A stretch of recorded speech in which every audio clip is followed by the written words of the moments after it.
ముఖ్యంగా ఎప్పటి నుంచో కడప అంటే ఒక అపోహ ఉండేది.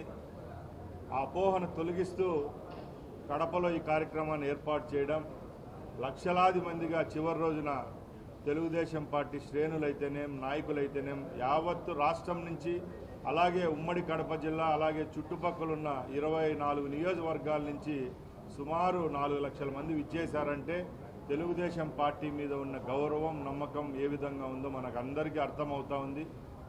ముందే మన అధ్యక్షులు వారు చెప్పారు, సంవత్సర కాలం పూర్తయింది, ప్రభుత్వం మీద కొంచెమన్నా వ్యతిరేకత ఉంటుంది అనుకుంటే దాన్ని కూడా లెక్క చేయకుండా ప్రభుత్వంలో చంద్రబాబు నాయుడు గారు ఈ సంవత్సరంలో సంక్షేమం అభివృద్ధి కార్యక్రమాలకే ఇది ఒక నిదర్శనం.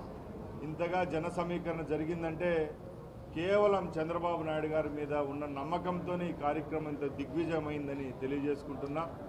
అలాగే ఈ మహా కార్యక్రమానికి విజయానికి కృషి చేసిన శాసనసభ్యులైతేనేం ఎంపీలైతేనేం మంత్రులైతేనేం తెలుగుదేశం పార్టీ క్యాడర్ అందరికీ మరొక్కసారి మన ఉమ్మడి కడప జిల్లా నాయకుల తరపున ప్రజల తరపున ధన్యవాదాలు తెలియజేసుకుంటూ, అలాగే మనం చంద్రబాబు నాయుడు గారికి కడప అంటే ఒక భరోసాను చూపించాం కాబట్టి నిన్న వేదికపై నుంచి చంద్రబాబు నాయుడు గారు రాయలసీమ అలాగే ముఖ్యంగా కడప జిల్లాకు సంబంధించిన ఏ కార్యక్రమాలు ఈ 4 సంవత్సరాల్లో చేస్తామని చెప్పారో అవి తప్పకుండా ఒక భరోసాగా రేపు 4 సంవత్సరాల్లోనే ఈ కార్యక్రమాలన్నీ పూర్తి చేస్తే వచ్చే ఎన్నికల్లో కూడా ఇప్పుడు 7 వచ్చాయి, రేపు 10కి 10 వచ్చేదానికి ఒక ఆస్కారం ఉంటుంది.